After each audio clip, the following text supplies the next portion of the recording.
یہ صدا یا حسین، تجھ کو لعینوں نے ستایا حسین، یا حسین، یا حسین، یا حسین، شب و روز کا پیاسا حسین، شب و روز کا پیاسا حسین، دشت بلا میں تجھے مارا حسین، بر محمد و آل محمد صلوات اللہم صلی علی محمد و آل محمد۔ بسم اللہ الرحمن الرحیم۔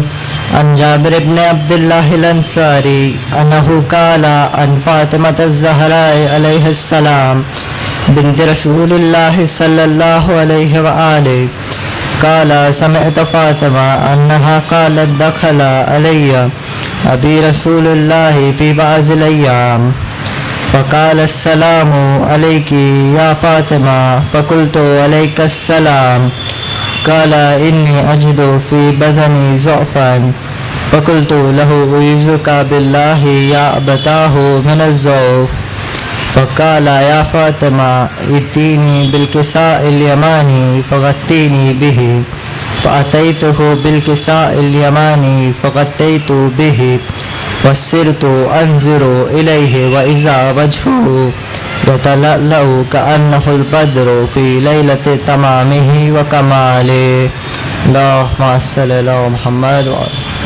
فما كانت إلا ساعة وإذا بولدي الحسن قد أقبل وقال السلام عليك يا أماه فقلت عليك السلام يا قرة عيني وثمرة فؤادي فقال يا أماه إني أشم عندك رائحة طيبة كأنها رائحة جدي رسول الله صلى الله عليه وآله فقلت نعم إن جدك تحت الكساء فأقبل الحسن نحو الكساء وقال السلام عليك يا جداه يا رسول الله أتأذن لي أن أدخل معك تحت الكساء فقال وعليك السلام يا ولدي ويا صاحب حوزي قد أذنت لك فدخل معه تحت الكساء اللهم صل على محمد وآل محمد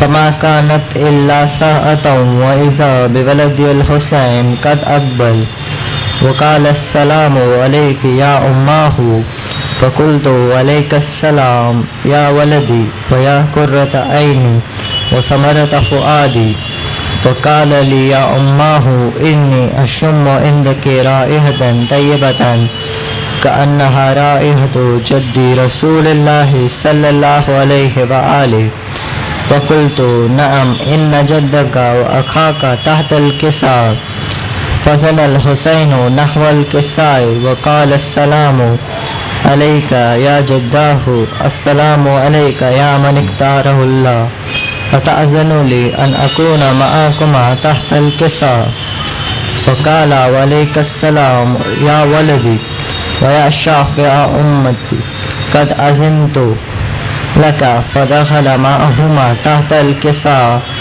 اللهم صل على محمد وآل محمد فأقبل عند ذلك أبو الحسن علي بن أبي طالب وقال السلام ہلو بھائی یہ بند ہو گیا ہلو فأقبل عند ذلك أبو الحسن علي بن أبي طالب وقال السلام عليك يا بنت رسول الله فقلت عليك السلام يا أبا الحسن ويا أمير المؤمنين فقال يا فاطمة إني أشم عندك رائحة طيبة كأنها رائحة أخي وابن عمي رسول الله صلى الله عليه وآله فقلت نعم ها هو ما ولديك تحت الكساء فأقبل علي نحو الكساء وقال السلام عليك يا رسول الله أتأذن لي أن أكون معكم تحت الكساء قال له عليك السلام يا أخي ويا وسي وخليفتي وصاحب لوائه قد أذنت لك فدخل علي تحت الكساء اللهم صل على محمد ثم أتيت نحو الكساء وقلت السلام عليك يا أبتاه يا رسول الله أتأذن لي أن أكون معكم تحت الكساء فقال وعليك السلام يا بنتي ويا بزأتي قد أذنت لك فدخلت تحت الكساء فلما اكتملنا جميعا تحت الكساء أخذ أبي رسول الله بطرف الكساء فأومى بيده الجمنة إلى السماء وقال اللهم إن هؤلاء أهل بيتي وخاصتي وهامتي لحمهم لحمي ودمهم دمي يؤلمني ما يؤلمهم ويحزنني ما يحزنهم أنا حرب لمن حاربهم والسلم لمن سالمهم وعدو لمن عاداهم ومحب لمن أحبهم إنهم مني وأنا منهم فاجعل صلواتك وبركاتك ورحمتك وغفرانك ورضوانك علي وعليهم وأذهب عنهم الرجس وطهرهم تطهيرا اللهم صل على محمد وعلى فقال الله عز وجل يا ملائكتي ويا سكان سماواتي إني ما خلقت سماء مبنية ولا أرضا مدهية ولا قمرا منيرا ولا شمسا مزية ولا فلكا يدور ولا بحرا يجري ولا فلكا يسري إلا في محبة هؤلاء الخمسة الذين هم تحت الكساء فقال علي جبرائيل يا ربي ومن تحت الكساء فقال عز وجل هم أهل بيت النبوة ومعدن الرسالة هم فاطمة وأبوها وبالها وبنوها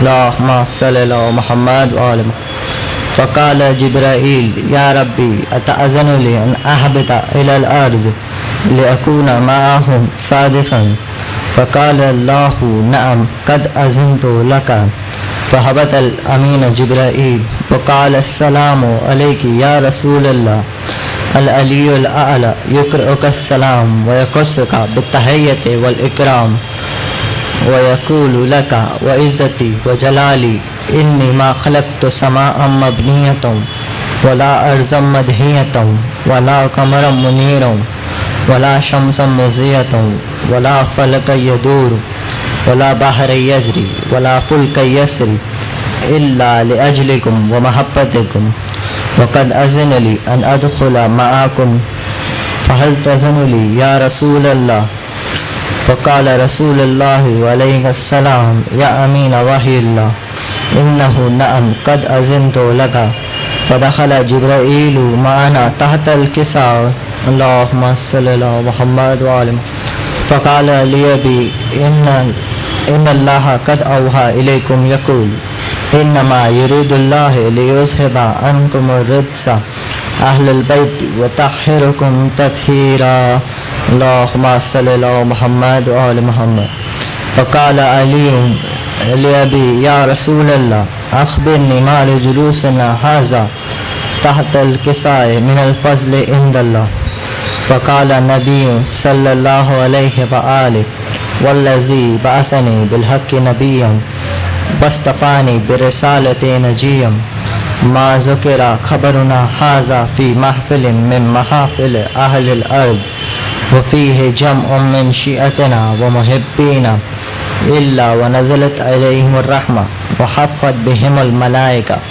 واستغفرت لهم إلى أن يتفرقوا فقال علي إذا والله فزنا وفاز شيعتنا ورب الكعبة فقال النبي صلى الله عليه وآله ثاني يا علي والذي بعثني بالحق نبيا واصطفاني بالرسالة نجيا ما ذكر خبرنا هذا في محفل من محافل أهل الأرض وفيه جمع من شيعتنا ومحبينا وفيه محموم إلا وفرج الله همه ولا مغموم إلا وكشف الله غمه ولا طالب حاجة إلا وقضى الله حاجته فقال علي إذا والله فزنا وصيفنا وكذلك شيعتنا فازوا وسعدوا في الدنيا والآخرة ورب الكعبة محمد وعلى محمد صلوات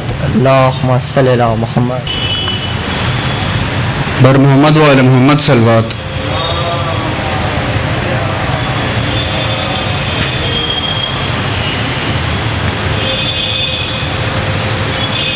کیا رہا خیموں میں شہ کے ایک اداسی رہ گئی.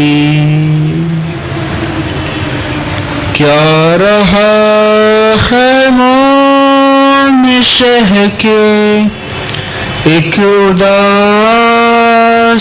رہ گئی. صرف رونے کو محمد کی نواسی رہ گئی. کیا رہا خیموں میں شہ کے ایک اداسی رہ گئی. سج گئی قاسم کے ٹکڑوں سے ادھر کر بو بلا. سج گئی قاسم کے ٹکڑوں سے ادھر کر بو بلا. ماں ادھر بیٹے کی دلہن کو سجاتی رہ گئی. کیا رہا خیموں میں شہ کے ایک اداسی رہ گئی. چین تھا شمر چادر اور زینب بار بار. چین تھا شمر چادر اور زینب بار بار. اپنی چادر کے محافظ کو بلاتی رہ گئی. ہر تماچے پر سکینہ منہ پر رکھ کر ننھے ہاتھ. ہر تماچے پر سکینہ منہ پر رکھ کر ننھے ہاتھ. نیل رخساروں کے غازی کو دکھاتی رہ گئی. کیا رہا خیموں میں شہ کے اللہم صلی علی محمد وعلی محمد ایک اداسی رہ گئی.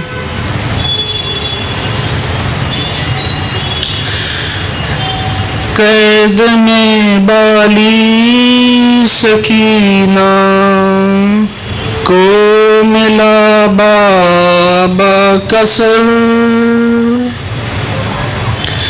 قید میں بالی سکینہ کو ملا بابا کا سر. منہ پہ منہ رکھ کر جو سوئی ماں جگاتی رہ گئی. کیا رہا خیموں میں شہ کے ایک اداسی رہ گئی. مادر اصغر نہ بیٹھی سائے میں اصغر کے بعد. مادر اصغر نہ بیٹھی سائے میں بس کر کے بعد سائے میں آئی تو زندہ لاش باقی رہ گئی کیا رہا خیمہ میں شہ کے ایک اداسی رہ گئی پر محمد والے محمد صلوات أعوذ بالله السميع العليم من الشيطان الرجيم بسم الله الرحمن الرحيم الحمد لله الذي هدانا لهذا وما كنا لنهتدي لولا أن هدانا الله لقد جاءت رسل ربنا بالحق الصلاة والسلام وتحية والإكرام على النبي الأمي القرشي المكي المدني الهاشمي العبدي الرسول المصدق المحمود الأحمد أبي القاسم محمد صلى الله على محمد وعلى محمد وعلى آل بيت الطيبين الطاهرين المعصومين المظلومين ولعنة الله على أعدائهم أجمعين من الآن إلى قيام يوم الدين أما بعد فقد قال الله تبارك وتعالى في القرآن الحكيم وهو أصدق الصادقين وقولوا الحق بسم الله الرحمن الرحيم قل لا أسألكم عليه أجرا إلا المودة في القربى صلوات پڑھیے محمد وعلى محمد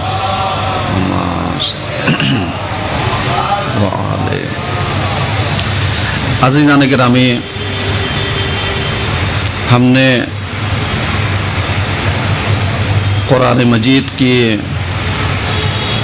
ایک آیت آپ کے سامنے پڑھی ہے اور اسی آیت پر ہماری گفتگو جاری ہے اور اس سلسلے کی آج چوتھی کڑی ہے دیکھا جائے تو چاند رات سے لے کر کے آج 3 محرم ہے اور یہاں کے عشرے کا جو عنوان ہے عزاداری محبت اور مودت کا پیغام دیتی ہے موضوع کو ٹاپک کو ذہن میں رکھیے گا اگر یہ ذہن میں ہے تو گفتگو سمجھ میں آئے گی اور اگر یہ ذہن میں نہیں رہا تو گفتگو میں بکھراؤ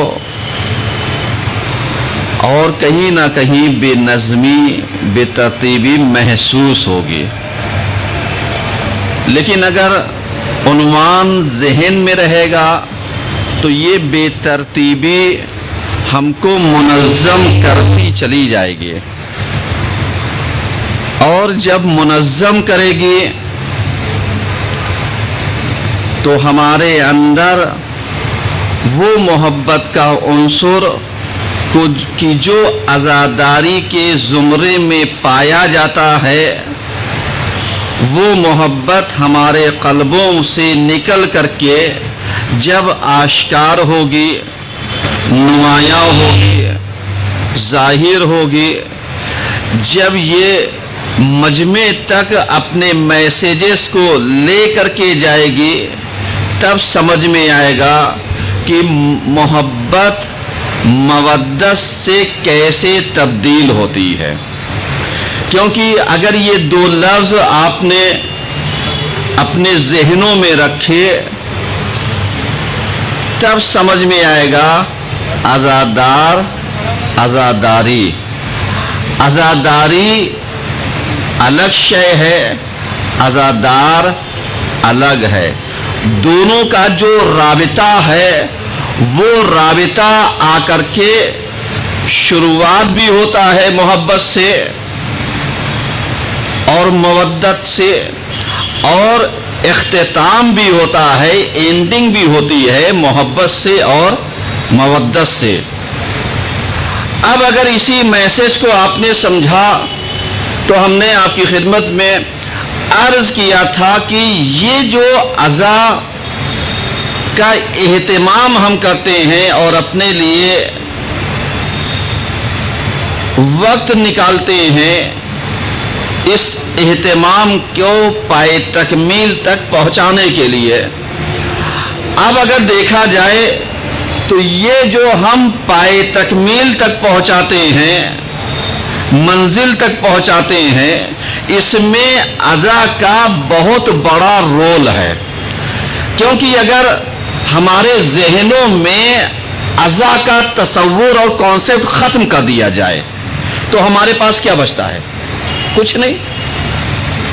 پھر ویسے ہی کہ جو ہمارے اندر پائی جانے والی روحانیات یا معنویات ہے، اس کو جدا کر دیجئے تو بالکل ویسے ہی ہو جائے گا کہ جیسے ہم ڈیلی عام کھانا کھاتے ہوں اس میں اور جو نظر و نیاز کر دیتے ہیں اس میں، دونوں میں فرق کیا ہو جائے گا؟ ختم ہو جائے گا. کیوں؟ اس لیے کہ کھانا وہی ہے، لیکن اگر ہم نے نظر کا نام دے دیا، اگر ہم نے نیاز کا نام دے دیا تو اب یہ کھانا عام جیسا کھانا نہیں رہا بلکہ یہ مقدس بن گیا. بس اسی طریقے سے اگر ہم اپنے آپ کو عزا سے دور کر لیں تو ہماری زندگیوں میں کچھ بچتا نہیں ہے. سمجھیے گا، کچھ بچتا نہیں ہے. کیوں؟ اس لیے کہ نہ روحانیات ہے، نہ معنویات ہے، نہ بہت وہ ساری چیزیں ہیں کہ جو ہم کو اندر سے سنوارتی ہیں، نکھارتی ہیں، ہمیں آراستہ کرتی ہیں اور ہمارے ذہنوں کو ایک تعمیری ذہن کی طرف لے کر کے جاتی ہیں. کیونکہ آج اگر عزا کے ذریعے ہمارا کریٹیو مائنڈ نہیں سیٹ اپ ہو پایا، بن پایا، تو اب آپ بتائیے یہ کریٹیو مائنڈ کب بنے گا؟ جب ہم اہمیت عزا کو اپنے اندر اتاریں گے، جب ہم اہمیت عزا کو محسوس کریں گے، جب ہم اس وراثت کو اپنی نسلوں تک پہنچائیں گے لیکن پاکیزگی کے ساتھ، طہارت کے ساتھ، لگاؤ کے ساتھ، معنویات کے ساتھ، غوطہ اور طہارت کے ساتھ. اب سمجھ میں آیا کہ جو ہمارے گھر کی مائیں اور بہنیں جب نظر و نیاز کا اہتمام کرتی ہیں تو الگ سے برتن کے پاک کرنے کا مطلب کیا ہوتا ہے؟ سمجھیے گا. یعنی یہ جو ہم الگ سے کہتے ہیں برتن کو غوطہ کر لیجئے، یہ غوطہ کرنے کا مطلب کیا ہے؟ یہ غوطہ کرنے کا مطلب یہی ہے کہ دیکھو ہم اہتمام کر رہے ہیں اس لیے کہ اب یہ برتن پہلے والا برتن نہیں رہا.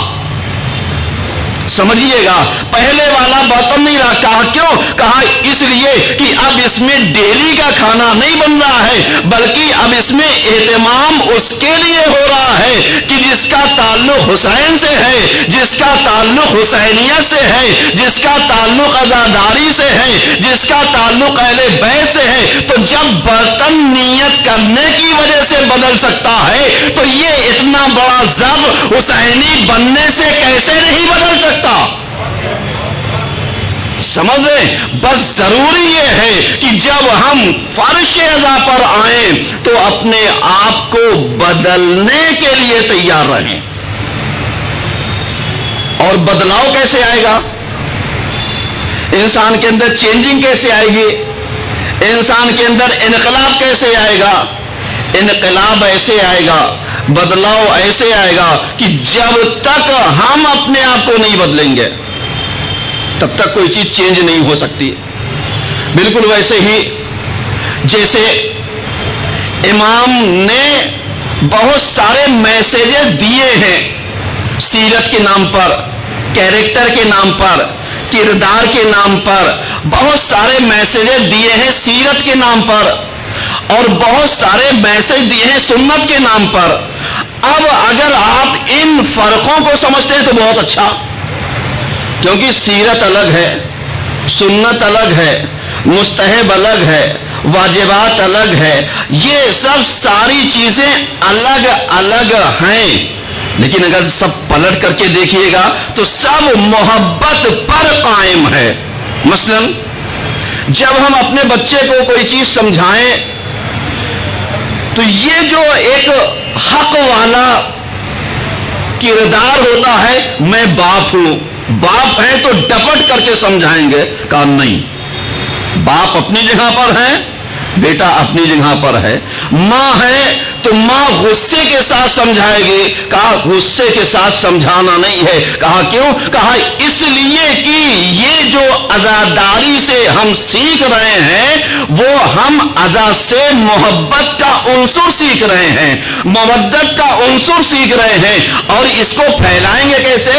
اس طریقے سے کہ معلوم دیا کسی کی غلطی نظر آ گئی تو اس کو سر عام نہ کہیں، سمجھیے گا، اگر کسی کی خطا ہمیں دکھ گئی تو ہم اس کو سر عام بیان نہ کریں، اگر کسی کی ہم نے بھول چوک دیکھ لی، اس کی کوتاہی دیکھ لی، اس کی کمی دیکھ لی تو اب اس کو مجمع عام میں ذلیل اور رسوا نہ کریں۔ کہا کیسے؟ کہا اس طریقے سے کہ سیرت امام حسن اور امام حسین میں جو ملتا ہے، سمجھیے گا، وہ یہی ملتا ہے کہ جب ایک بزرگ نے پوچھا آپ بتائیے ہمارا وضو صحیح ہے یا صحیح نہیں ہے، تو اب یہ نہیں کہا کہ آپ کا وضو صحیح ہے، یہ بھی نہیں کہا کہ آپ کا وضو غلط ہے، سمجھیے گا، میں یہاں سے جوڑ رہا تھا کہ آپ کو ایک نتیجہ دوں، یہ نہیں کہا صحیح، یہ نہیں کہا غلط، کہا دیکھو ہم دونوں بھائی وضو کرتے ہیں، آپ دیکھیے اور بتائیے گا ہم دونوں بھائیوں میں وضو کس کا صحیح ہے۔ یعنی سمجھ میں آیا،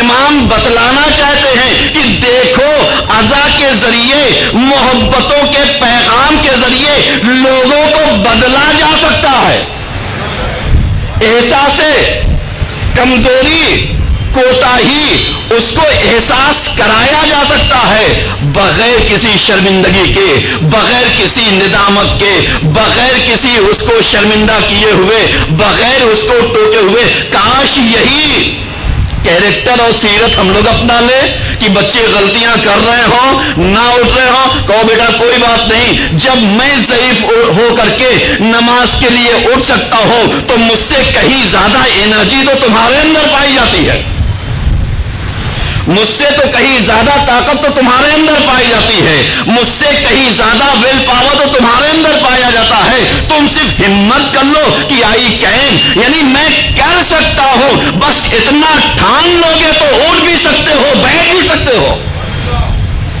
سمجھ رہے؟ لیکن اگر ٹھانا نہیں تو پھر یاد رکھیے گا، امام بتانا چاہتے ہیں کہ دیکھو اپنے بچوں کو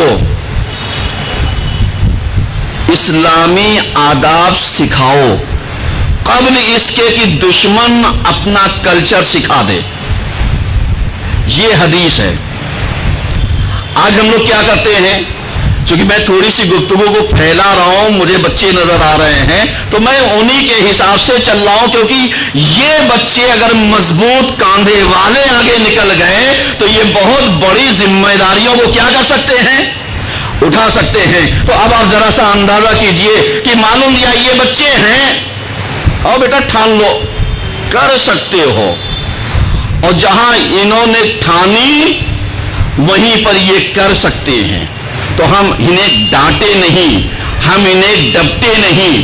اگر یہ صحیح وضو نہ کر رہے ہوں تو آپ ان سے یہ نہ کہیے کہ غلط کیا، کہا کیوں؟ کہا اس لیے کہ باہر والے جو ہمارے بچوں سے رویہ اپناتے ہیں، اسکول والے جو بہت پیار سے بولتے ہیں، اس کا ریزن یہی ہے کہ بچے جتنا اپنی میم کا کہنا مانتے ہیں اس سے زیادہ اپنے ماں باپ کا کہنا نہیں مانتے۔ کہا کیوں نہیں مانتے؟ کہا اس لیے کہ گھر میں ڈانٹا جاتا ہے، گھر میں روکا جاتا ہے، گھر میں ٹوکا جاتا ہے، لیکن اسکول کا جو کیمپس ہوتا ہے اس میں بچے کو موٹیویٹ کیا جاتا ہے، حوصلہ دیا جاتا ہے تو بچے کا مائنڈ سیٹ اپ ہوتا جاتا ہے، یہ ہمارے ہمدرد ہیں.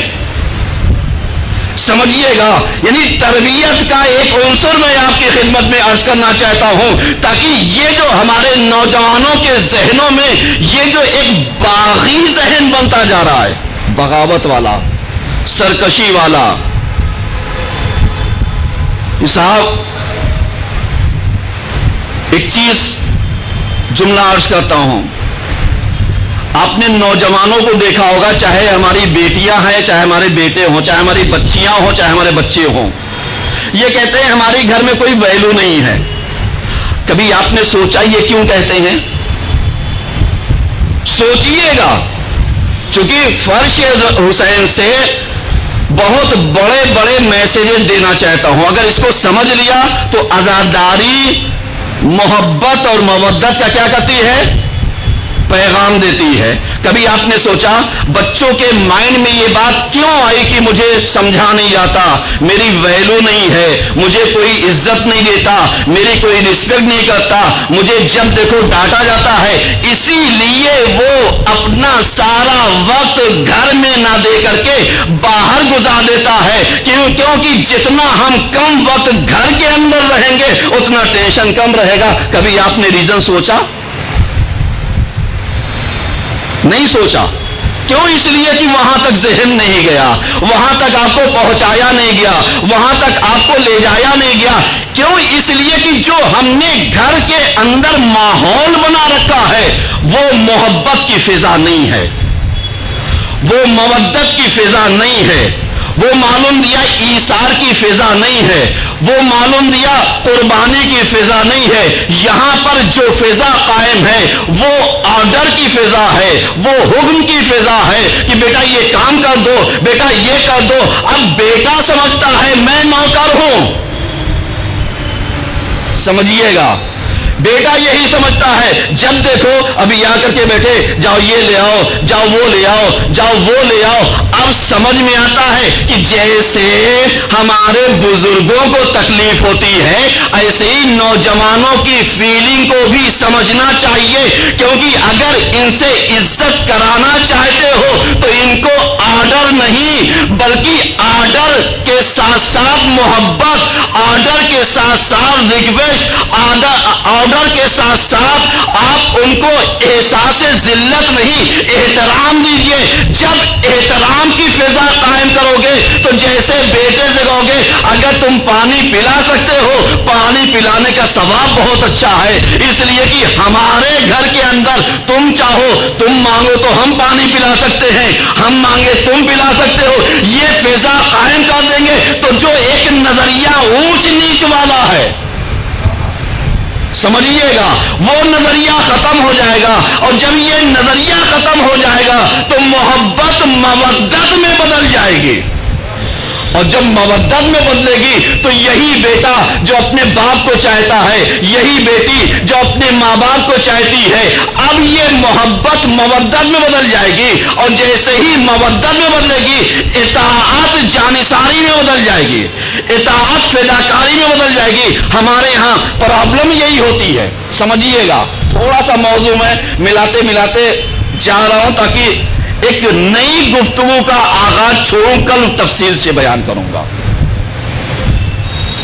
ہمارے یہاں کیا ہوتا ہے، آج ماؤں سے پوچھئے، خواتین سے پوچھئے آپ کو تکلیف کس بات کی ہے. کبھی آپ ایسے ہی محبت کی فضا میں بیٹھ کر کے پوچھئے. اگر بچے بڑے ہیں تو ان کا ایک ہی گلہ و شکوہ ہوتا ہے، کیا بتائیں بچے بہت اچھے ہیں لیکن ذمہ دار نہیں ہیں. بچے ہمارے بہت سیدھے ہیں، شریف ہیں، لیکن ان کے اندر ہوشیاری نہیں ہے. یہ میری بیٹی بڑی ہو گئی ہے لیکن ہمارا ہاتھ نہیں بٹاتی. آپ نے کبھی سوچا کہ ہاتھ کیوں نہیں بٹاتی؟ بس یہ ریزن پھر موضوع سے پلٹتا ہوں، چونکہ میں ایک اسٹیپ پر لا کر کے آپ کے سوچنے کے مقام پر چھوڑ دیتا ہوں، بقیہ باتیں کل کروں گا. کبھی آپ نے سوچا؟ آپ کہیں گے نہیں، ہم نے سوچا ہی نہیں. آپ کبھی دیکھیے، غور کیجئے گا، گھروں کے اندر ماں جب بھی اپنی بیٹی کو کوئی کام بتاتی ہے آغاز وہاں سے کرتی ہے، شروعات وہاں سے کرتی ہے، اسٹارٹنگ وہاں سے کرتی ہے جس سے اسے نفرت ہے. جس کو اس نے اپنے گھر میں دیکھا، یہ بائی آئی ہوئے، یہ کام والی آئی ہوئے، اس کا کام ہے جھاڑو پوچھا کرنا، برتن دھلنا، صاف صفائی کا، یہی تو ہے نا.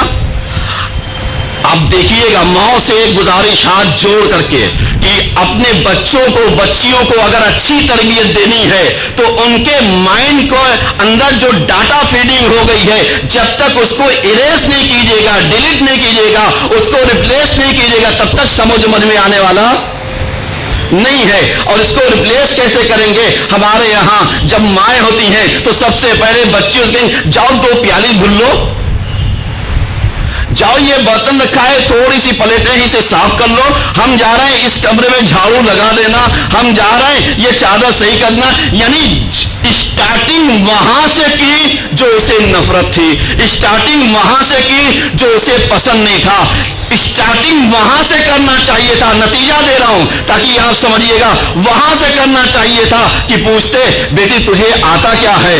اب ہر ایک بیٹی کو یوٹیوب کے ذریعے اس کی پسندیدہ چیز اسے بنانی آتی ہے، اس سے کہو بنا کر کے لے کر کے آؤ. جب بنا کر کے لے کر کے آ جائے تو اس کی تعریف کرو، اس کو حوصلہ دو، اس کی ہمت بڑھاؤ، چاہے نمک تیز ہو یا مرچا تیز ہو. کیوں؟ اس لیے کہ جب ہمت بڑھاؤ گے تب وہ کام کرنے کے لیے آمادہ ہوگی. اور اگر پہلے ہی اسٹیپ پر اسے تم نے کہہ دیا تجھے تو بنانا نہیں آتا، تو جو ایک حوصلہ تھا وہ بھی توڑ دیا. میری بات غور کر لو نا، جو حوصلہ تھا وہ بھی کیا کر دیا؟ توڑ دیا. یعنی جو پہلے ہی اسٹیپ پر چڑھنے والا، زینہ طے کرنے والا، اسٹیپ بائی اسٹیپ جانا تھا اسے بلندیوں تک، ہم نے پہلے ہی اسٹیپ پر اسے ٹوک کر کے، روک کر کے، باؤنڈیشن لگا کر کے، اس کو نالا کر کے، اس کو رولا کر کے مائنڈ خراب کر دیا. صحیح ہے نا؟ ہوتا ہے نہیں ہوتا ہے؟ نوجوان جوان بزرگ میری بات کی تائید کریں گے نہیں کریں گے؟ صلوات تو پڑھیے کم سے کم.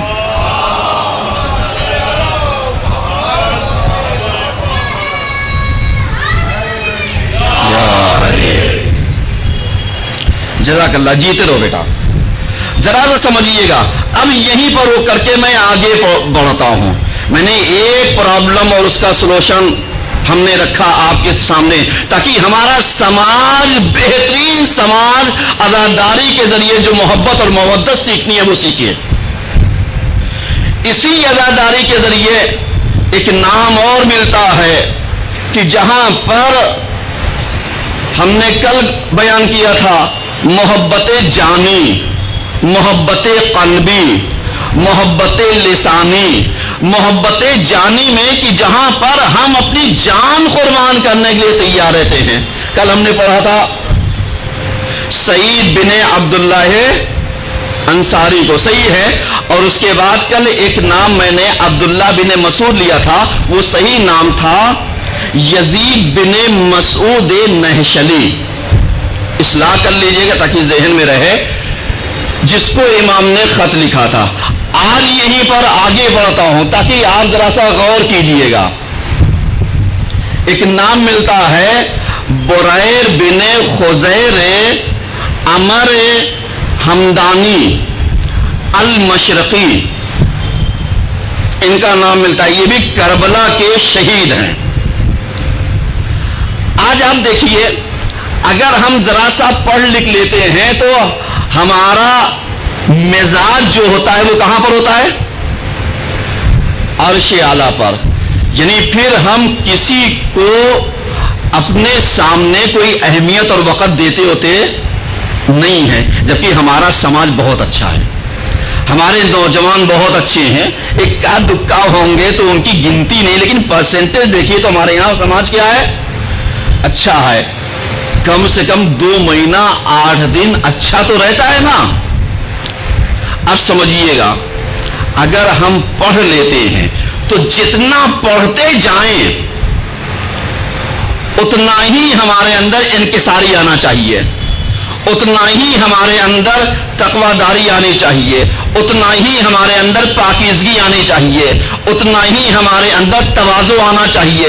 اسی لیے آپ نے دیکھا ہوگا کہ بہت سارے انسان یعنی جب ادب کے مراحل کو طے کرتے تربیت سے باہر نکلتے ہیں تو تربیت کا ایک نمونہ یہ چھوڑتے ہیں کہ جب بھی یہ ملتے ہیں تو قرآن کی روش میں ملتے ہیں۔ کیسے ملتے ہیں کہ عباد الرحمن الذین یمشون علی الارض ہونا، یعنی اللہ کے بندے جب زمین پہ چلتے ہیں تو کیسے؟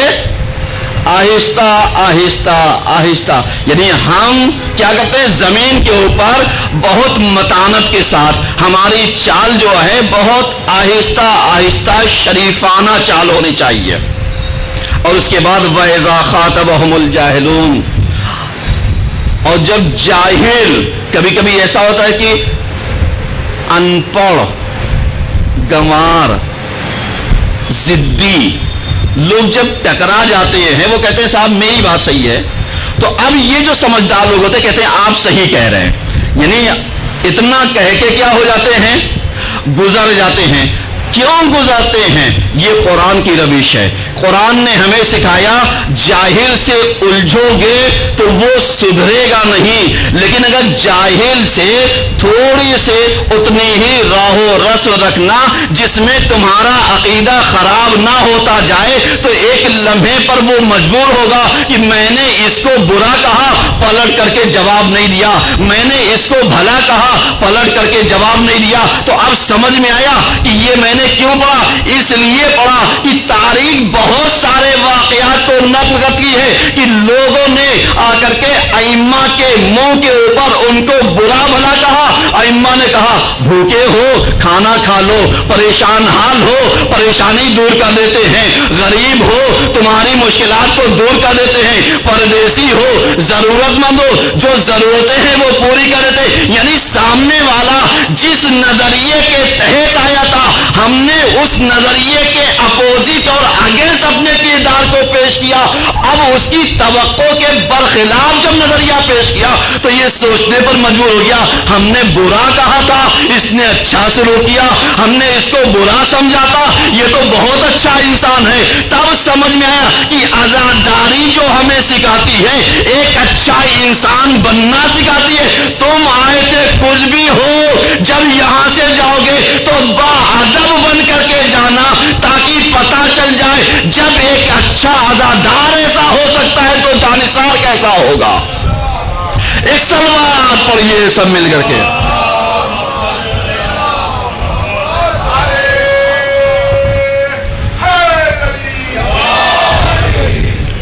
میری بات ذرا سا غور کیجئے گا، یہ باتیں میں کیوں عرض کر رہا ہوں؟ یہ اس لیے کہ اخلاقیات کی بنیاد پر جس کا میں نے نام لیا بریر بن خزیر بن عامر حمدانی المشرقی، جانتے ہیں انہیں مولا کائنات نے اس قبیلے کو 2 بار سلام کیا، السلام علیکہ یا حمدان، 2 بار سلام کیا۔ کیوں سلام کیا؟ آپ کبھی کبھی دیکھیے گا یہ جو ائمہ کی سیرت جو ہمیں بتاتی ہے کہ محبت کو مودت میں کیسے کنورٹ کرنا ہے، یہ ائمہ کی چھوٹی چھوٹے جو واقعات ہیں جو ان کی سیرتیں ہیں اس کو سمجھنے کی ضرورت ہے کہ اگر ہم سامنے والے کو رسپیکٹ دیں، عزت دیں، احترام دے تو وہ پلٹ کر کے احترام دے گا، وہ پلٹ کر کے عزت دے گا، وہ پلٹ کر کے رسپیکٹ دے گا۔ کیوں؟ اس لیے کہ یہ خصوصیات اہل بیت کے پیروکاروں کے اندر کیا ہے؟ پائی جاتی ہے۔ اب آپ جانتے ہیں مولا کائنات جب یمن آئے ہیں رسول خدا کا پیغام لے کر کے تو آئے ہیں اس قبیلے کے ساتھ ملے، اور اس قبیلے کو جب اسلام کی دعوت دی گئی تو سب سے پہلے اسلام لانے والا یمن میں اگر کوئی قبیلہ تھا تو وہ قبیلہ حمدان تھا، سمجھیے گا۔ اور یہ قبیلہ ایمان لانے والا، یقین کرنے والا، پیغمبر کے کلمے کو پڑھنے والا، اقرار کرنے والا سب سے پہلا، اور اس کے بعد کہا پیغمبر کو اگر ضرورت ہو ہماری نصرت کی، ہماری مدد کی، تو ہمارا قبیلہ حاضر ہے۔ اب جب اتنی باتیں، اتنے انقلاب اور چینج ایک ہی دن میں ملا تو مولا کائنات نے سلام کیا، اور جب یہی سلام وہاں تک گیا تو مولا کائنات نے یمنیوں کی تعریف کی ہے، اور تعریف جب کی ہے تو اب آپ جانتے ہیں یہ بریر بن خزیع جو ہیں، یہ ان کا تعلق بھی یمن سے ہے اور قبیلہ ہمدان سے ہے۔ یہ امام کے چاہنے والے بہترین شیعوں میں سے ایک تھے، اور ایسے تھے کہ معلوم دیا کہ انہیں جب پتا چلا کہ صاحب نماز رسول مشکلات میں ہے، خطرات میں ہے، یہ معلم قرآن تھے، سید القراء تھے، یعنی قاریان قرآن کے سردار تھے، سمجھیے گا، یعنی قاریوں کے ہیڈ، قاریوں کے چیف، سمجھیے گا، میں جملے اس لیے عرض کر رہا ہوں تاکہ میسج سب تک پہنچ جائے۔ یہ سید القراء تھے، معلم قرآن تھے، فقیہ تھے، اور جب یہ فقیہ تھے، مفسر تھے، دیندار تھے، حق آشنا تھے، انہوں نے سنا بوڑھے ہو چکے تھے، چونکہ ایک عمر ہوتی ہے، لیکن نصرت کا جذبہ پیدا ہوا، کربلا کی طرف نکل کر کے آئے۔ کیوں مجھے حسین کی نصرت کرنی ہے؟ کہا کیوں؟ اس لیے کہ جو محبت کا عنصر ان کے اندر پایا جاتا تھا، اسی عنصر کو حسین ابن علی کے خانوادے نے مودت میں کیسے بدلا کہ بریر کو یمن سے کھینچ لیا کربلا تک۔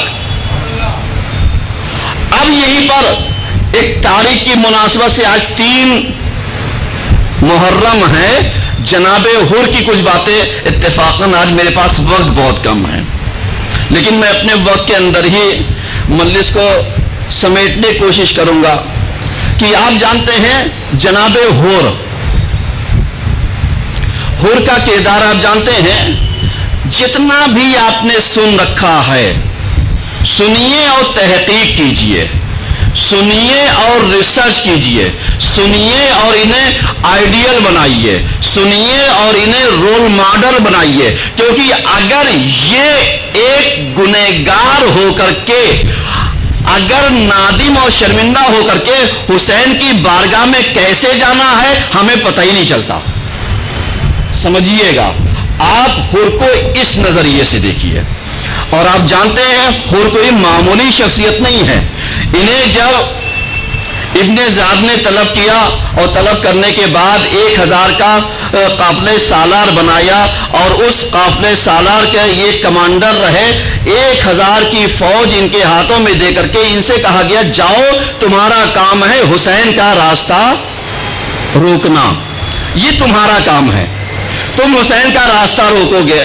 یہ نکلے، اور یہ ابھی قصر سے نکلے تھے، ابن زیاد کے دربار سے نکلے تھے، تو یہ کہتے ہیں انی ظننت، یعنی مجھے گمان ہوا کہ جیسے کوئی ایسا ہے جو کہہ رہا ہے یقولو یا حر ابشر بالجنہ، انہیں ایک ہاتف کی آواز سنائی دی، کسی غیبی آواز سنائی دی جسے کہتے ہیں بھوشواڑی، ایک ایسی آواز سنائی دی جو آگے کی چیز تھی، بس آپ جا تو رہے تمہیں جنت مبارک ہو۔ اب یہ حر تھے، ان کے ذہن میں مائنڈ میں ایک سوال پیدا ہوا کہ صاحب میں تو جا رہا ہوں نماز رسول کا راستہ روکنے کے لیے، اور یہ کیسی آواز ہے؟ یہ آواز ایک کوشچن مارک بن کر کے ان کے مائنڈ میں رہ گئی۔ اب آپ جانتے ہیں کبھی کبھی ایسا ہوتا ہے، کبھی مولوی مولاناؤں کو آپ نے دیکھا ہوگا کہ وہ بیدار کرنے کے لیے کچھ باتیں ایسی کہتے ہیں جو ڈائریکٹ ہمارے ہارٹ کو ٹچ کرتی ہے، کہتے نہیں کہتے ہیں، اور ہمیں ہارٹ بھی ہوتا ہے کہ صاحب مولانا صاحب کو ڈائریکٹ ہمیں نہیں کہنا چاہیے تھا، لیکن کبھی آپ سمجھیے گا ڈائریکٹ اس لیے کہا جاتا ہے تاکہ جو چھپی ہوئی محبت ہے اس کا اظہار کیا جائے، اس کو بیان کیا جائے, اس کو مودت میں تبدیل کیا جائے. اور یہی چیز آپ جانتے ہیں حسین ابن علی نے حر کے ساتھ کیا. سمجھیے گا, یہ نہ سوچئے گا کہ مولوی مولانا اگر ہمیں ٹوک دیتے ہیں تو ہم, ہاں, سماج میں حر نے ایک بہت بڑا میسج دیا ہے. میرے عزیزوں, جو آپ کے علاقے کا مولوی مولانا ہو, میں تو مسافر ہوں, آیا ہوں 10-12 دن کے لیے, مجلس پڑھوں گا, اپنے وطن کو واپس ہو جاؤں گا, لیکن جو جہاں کا خدمت گزار ہو, میرے عزیزوں, کیسا بھی ہو, اس سے بڑا جملہ نہیں کہہ سکتا ہوں, کیسا بھی ہو, تمہارا عمل تمہارے لیے, اس کا عمل اس کے لیے. لکم دینکم ولی دین, تمہارا دین تمہارے لیے, اس کا دین اس کے لیے. بس یہ نہ کرنا کہ مسجد نہ چھوڑنا, مدرسہ نہ چھوڑنا, عبادت گاہوں کو نہ چھوڑنا, مسجدوں کو نہ چھوڑنا, محفلوں کو نہ چھوڑنا, مجلسوں کو نہ چھوڑنا, اس لیے کہ مولوی کے چکر میں آ کر کے ان جگہوں کو چھوڑ دو گے تو نقصان مولوی کا نہیں ہوگا, جو تمہیں مل لاتا اس سے محروم ہو جاؤ گے. یہ درس ہمیں کس نے دیا؟ حر نے دیا. میں پڑھتا ہوں کیسے, سمجھیے گا, زاویہ نگاہ ہے, دیدگاہ ہے. اب آپ جانتے ہیں حر آیا اور میدان ذو حسم میں اس نے دیکھا کہ امام کا لشکر ہے, اور جو حر کے کیفیت ہے, میدان ذو حسم یہ ایک منزل ہے کہ جہاں پر امام آ کر کے قیام کرتے ہیں. امام نے دیکھا صاحب ایک لشکر آ رہا ہے, اس کی حالت غیر ہے, بہت پریشان حال ہے, ایسی حال ہے کہ پیاس سے جاں بلب ہے, اگر تھوڑی دیر پانی نہ ملے تو لشکر تباہ ہو جاتا. ہم اور آپ ہوتے تو کیا کرتے بتائیے؟ کہتے اچھا ہے, میرا دشمن ہے, ماننے کے لیے آ رہا ہے, راستہ روکنے کے لیے آ رہا ہے, لیکن کیا کہنا, حسین یہی تو بتانا چاہتے ہیں کہ کبھی کبھی ایسا ہوتا ہے جسے ہم دشمن سمجھتے ہیں وہ دشمن نہیں ہوتا, اس لیے کہ دشمنوں کے درمیان میں کبھی کبھی محب حسین چھپا ہوتا ہے کہ جس کے اندر محبت پائی جاتی ہے. اب اسی محبت کو اگر ٹچ کر دو, محبت کو اگر چھو دو, محبت کو اگر پش کر دو, تو یہی محبت جب اچھال پائے گی تو یہی مودت میں بدل جائے گی. سمجھیے گا, یہی مودت میں بدل جائے گی. اب آپ جانتے ہیں حسین کو پتا تھا یہ راستہ روکے گا, حسین کو پتا تھا یہ ہمیں جانے نہیں دے گا, لیکن امام نے خود پانی پلایا, گھوڑوں کو پانی پلایا, جانوروں کو پانی پلایا, سب نے مل کر کے پلایا, اور اس کے بعد حر سے کہا اب تو جانے دے گا؟ کہا نہیں.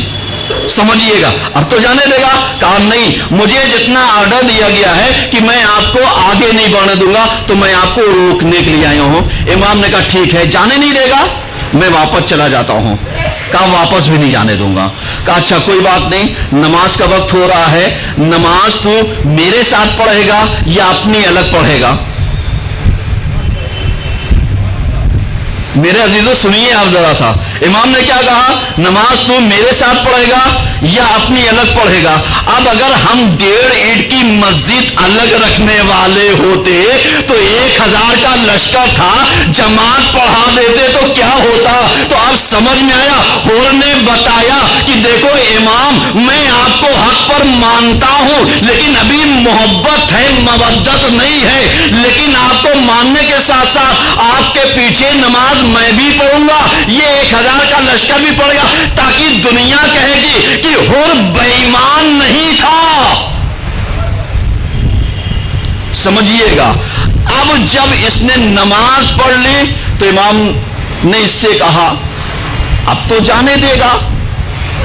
کہا نہیں. کہا چل میرے ساتھ ساتھ چل. کہا نہیں, میں آپ سے فاصلے کے ساتھ بھی نہیں چلوں گا. اب امام نے اس کو پش کیا, یعنی کبھی کبھی جو ڈبل کلک ہوتی ہے نا, امام نے وہ کر دیا. جو لوگ کمپیوٹر کی بھاشا جانتے ہیں وہ جانتے ہوں گے کہ سنگل کلک اور ڈبل کلک کا فائدہ کیا ہوتا ہے. سمجھ رہے ہیں, اس کے کمانڈ جتنے آپ دیتے جائیں گے پتہ چلتا جائے گا. امام نے ڈبل کلک کیا. اب جب ڈبل کلک کیا تو اس کو جا کر کے ڈائریکٹ ہارٹ پر مارا. کہا تیری ماں تیرے ماتم میں بیٹھے. اس کو لگ گئی, سمجھیے گا, لگ گئی. ایگو جو تھا وہ ہٹ کیا. جو چھپی ہوئی محبت تھی حسین نے کیا کیا, اس پر انگلی رکھ دی. اب اس کے بعد یہ کہتا ہے آقا اگر آپ کی ماں فاطمہ نہ ہوتی تو میں آپ کی ماں کی شان میں گستاخی کر دیتا. یعنی امام نے بتانا چاہا کہ دیکھو اس کے اندر زہرا کی محبت پائی جاتی ہے, بس پش کرنے کی ضرورت ہے. مجھے پتا ہے یہ مجھے مارنے نہیں آیا ہے, بس ذرا سا محبت پائی جاتی ہے. مودت کا راستہ مجھے دکھانا ہے. یہ عقل تک دشمن کا رہے گا, 10 کو میرا ہو جائے گا. ایک سلوات پڑھیے سب مل کر کے.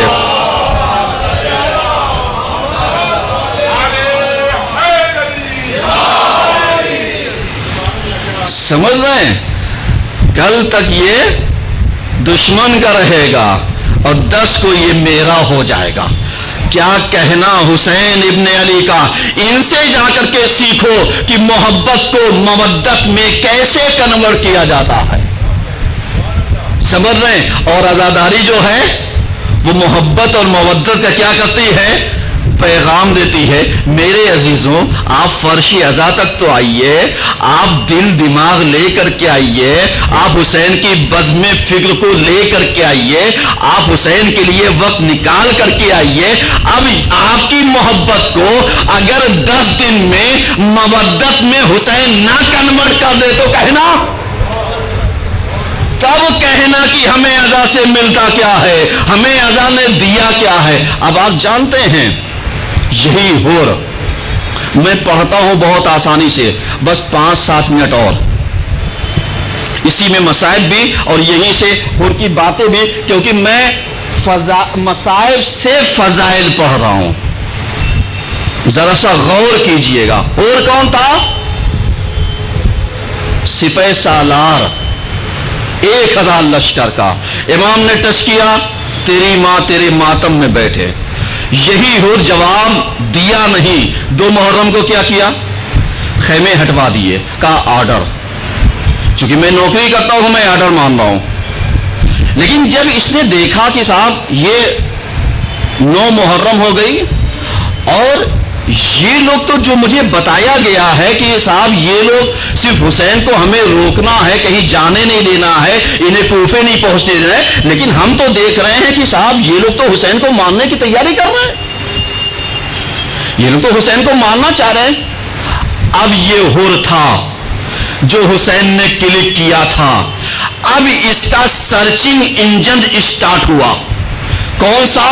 محبت سے مودت تک کا جو سفر کرنا تھا وہ اسٹارٹ ہوا. اب سرچنگ انجن آپ جانتے ہیں اے آئی کا زمانہ ہے. اے آئی کے دور میں آپ کوئی چیز سرچ کیجئے, آپ کو 30 سیکنڈ کے اندر زیادہ سے زیادہ اس میں جواب مل جائے گا. اور اگر آپ کوئی پکچر کریٹ کیجئے تو 45 سیکنڈ کا آپ کو وقت لگے گا. لیکن کیا کہنا, یہ ہور نے جیسے ہی اپنی محبت کے اندر یعنی اے آئی کے سرچ انجن کو ایکٹیویٹ کیا تو اب سمجھ میں آیا کہ دیکھو میں اپنے کو پا رہا ہوں. کہاں پر؟ جنت و جہنم کے درمیان. اب میں چاہوں تو جنتی بن جاؤں اور میں چاہوں تو جہنمی بن جاؤں. اب آپ بتائیے عقل مند انسان کون ہوتا ہے؟